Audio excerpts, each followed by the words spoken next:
राधा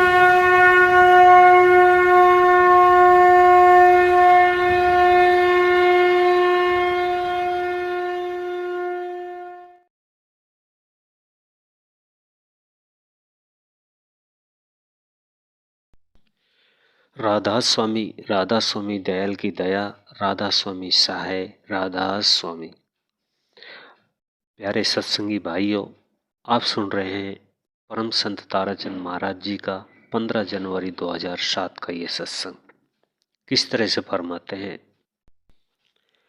सतगुरु की चढ़ा नजर वह हुआ बच्चर। जो सतगुरु की नजर से गिर जाता है तो वह गिरता ही चला जाता है।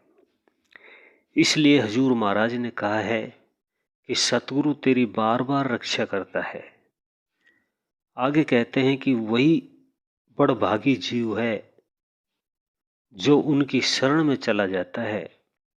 जो शरण में चला जाता है, उन शरणागतों की उनको लाज आती है, वह उनका पूरा प्यारा ख्याल रखते हैं। सतगुरु उसी का नाम है जो जगत का भी ख्याल रखता है और अगत का भी ख्याल रखता है। उसी का नाम संत सतगुरु है, जो जगत में तो लूटता और खाता है और अगत के बारे में धोखा देता है कि तुम्हारा कल्याण हो जाएगा, तू मोक्ष में चला जाएगा, तू ये करेगा और तू वे करेगा। वहां जाने के बाद में किसी की चिट्ठी तो आती ही नहीं है।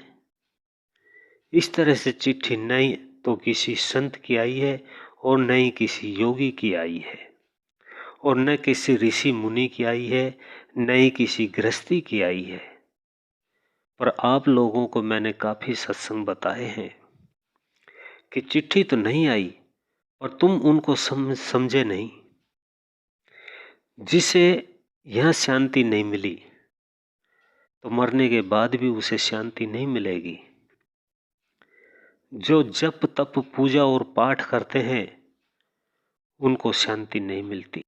शांति तो सूरत शब्द के साधन से मिलती है। शांति उस राम नाम के जाप से मिलती है। शांति उस धुनेकार देने वाले नाम से मिलती है। वह सारी दुनिया की जान है।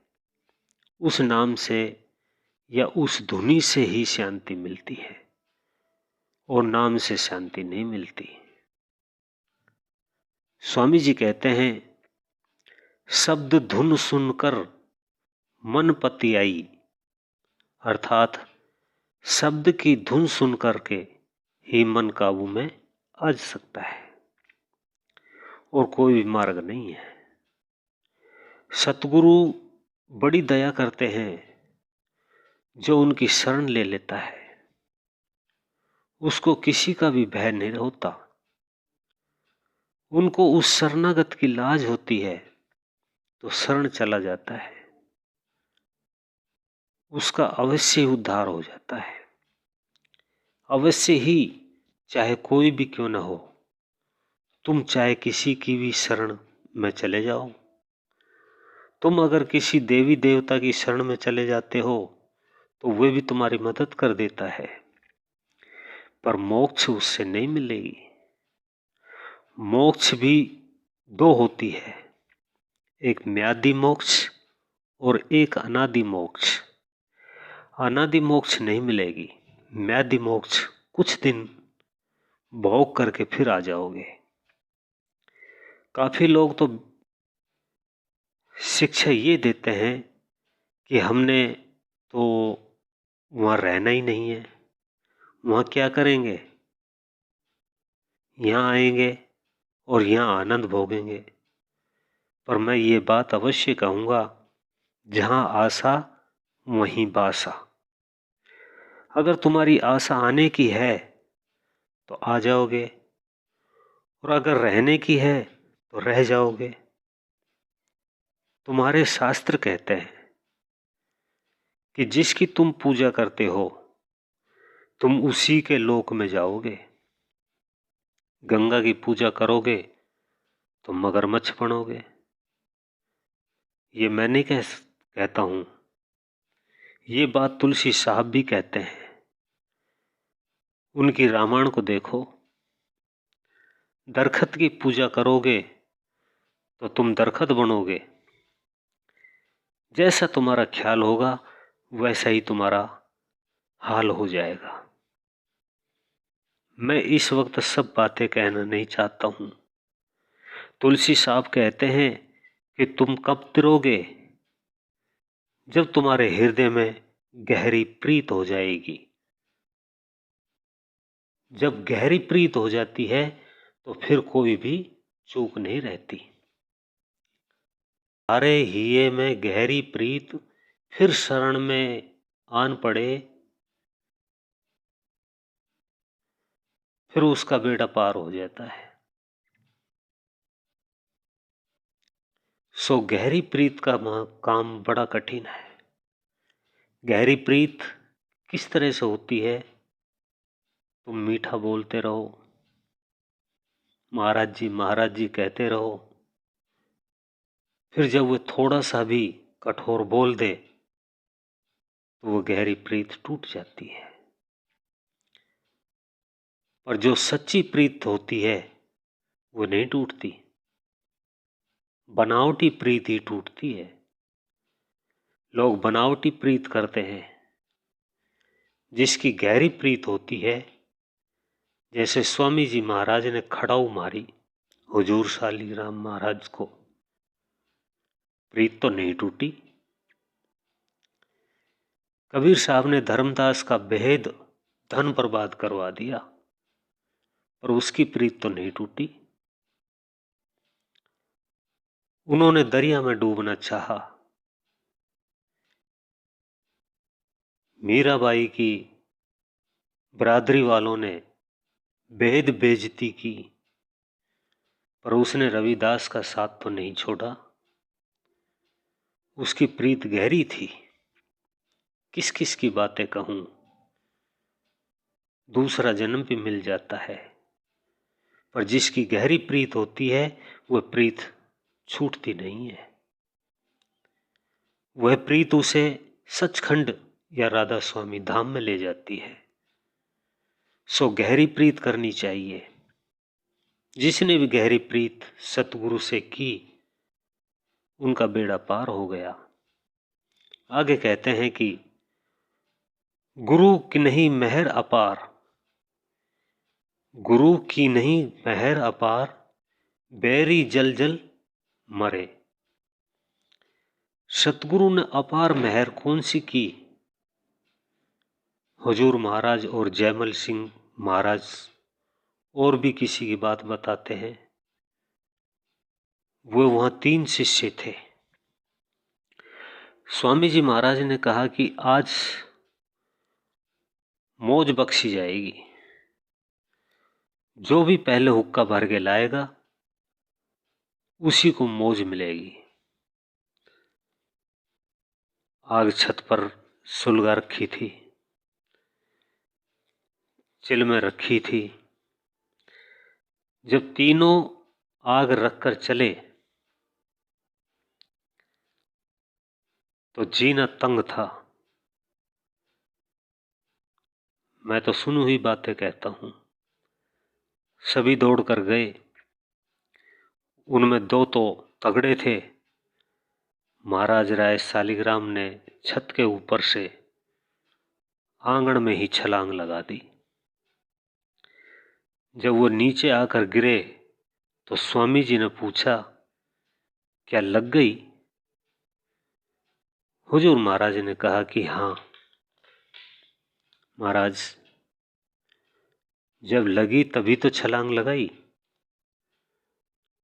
आपकी शरण में आया हूं।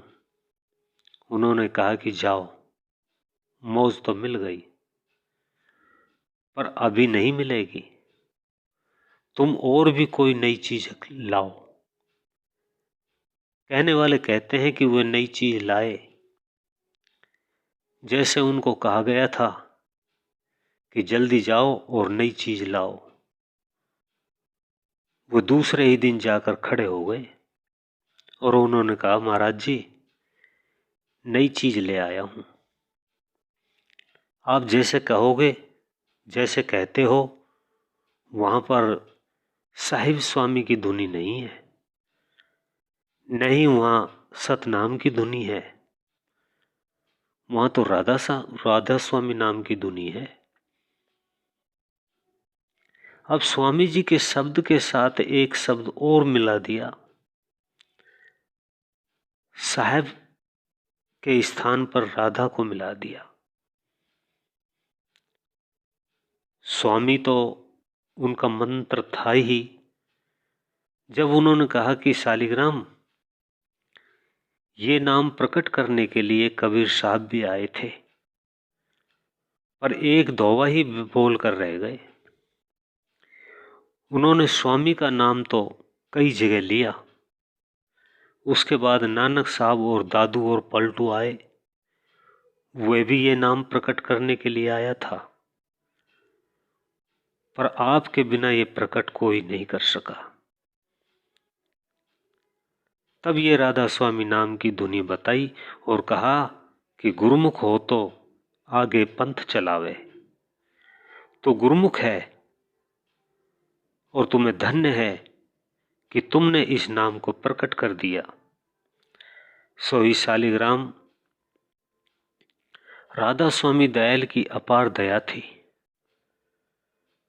उन्होंने उनको फिर कोई काम कहा कि तुम्हें काम बताता हूं।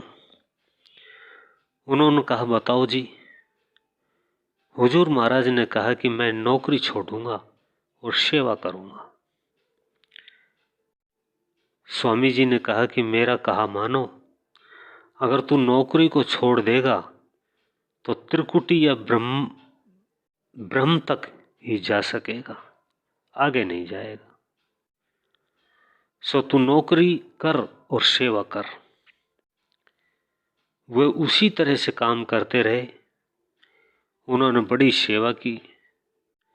शालिग्राम जी महाराज अपने हाथ से पिसाई करते, पानी लाते थे, रोटी बनाकर और स्वामी जी को खिला करके वे नौकरी पर जाया करते थे। एक दिन पड़ोसियों ने कहा कि शर्मा तो हुआ रात को पानी लाने के लिए जाता है। ये बात शालिग्राम ने सुन ली।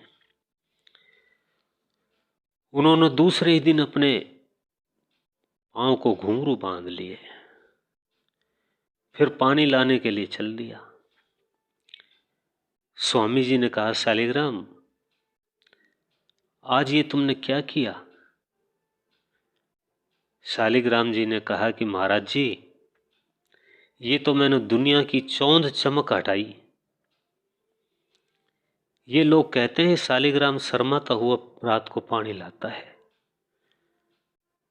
अब सभी को पता लग जाएगा कि शालिग्राम अब अपने गुरु के लिए पानी लेने जा रहा है, क्योंकि अगर मैं रात को पानी नहीं लाऊंगा तो मेरी नौकरी में देरी हो जाएगी। इसलिए पानी तो मैं रात को ही लाऊंगा,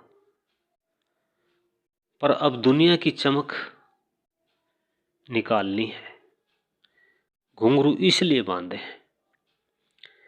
उनकी गुरुमुखता का वर्णन क्या करूंगा, मैं तो कुछ भी वर्णन नहीं कर सकता हूं।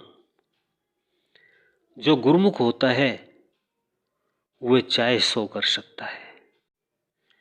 गुरुमुख की महिमा बड़ी भारी है और गुरुमुख ही गुरु बारंबार रक्षा करता है, वह उसकी संभाल करता है।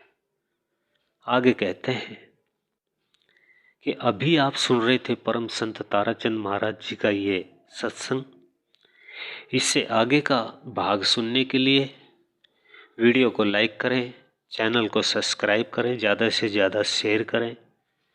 सब सत्संगी भाइयों को राधा स्वामी जी।